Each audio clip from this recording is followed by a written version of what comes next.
धमकी दिल्यामुळे तिसंगी येथील खून, खुनातील 2 संशयित अटक, 1 फरार.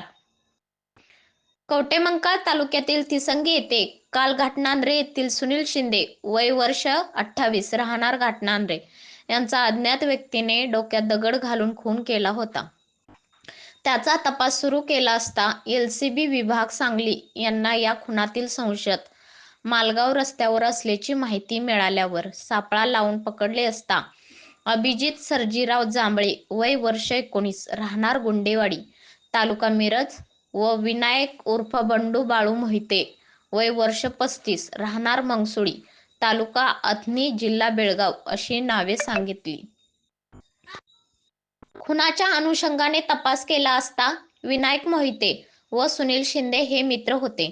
विनायक मोहिते यांचे पहिले लग्न झाले असतानाही त्यांनी शिंदे यांच्या बहिणीशी दुसरे लग्न केल्याने सुनील हा विनायक याला वारंवार धमक्या देत होता. त्यामुळे जांभळे, मोहिते व त्यांचा मित्र प्रभू परशुराम तळगडी या तिघांनी मिळून शिंदे यांच्या डोक्यात दगड घालून खून केल्याचे सांगितले आहे.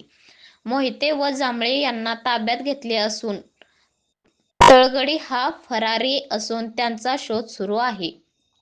वरिष्ठांच्या आदेशानुसार सचिन थोरबोले, विभागीय पोलीस अधिकारी जत यांच्या मार्गदर्शनाखाली स्थानिक गुन्हे अन्वेषण विभाग सांगलीचे पोलीस निरीक्षक सतीश शिंदे व सहाय्यक पोलीस निरीक्षक पंकज पवार, कवटेमंकाळ पोलीस ठाण्याचे पोलीस निरीक्षक ज्योतिराम पाटील व पोलीस उपनिरीक्षक विनायक मासाळे, पोलीस हवालदार सागर लवटे, संदीप नलवडे, सोमनाथ गुंडे, अमर नरळे, सागर लवटे, नागेश खरात तसेच कवटेमंकाळ पोलीस ठाण्याकडील पोलीस कॉन्स्टेबल नागेश मासाळ, सिद्धेश्वर कुंभार व पथकाने ही कारवाई केली आहे.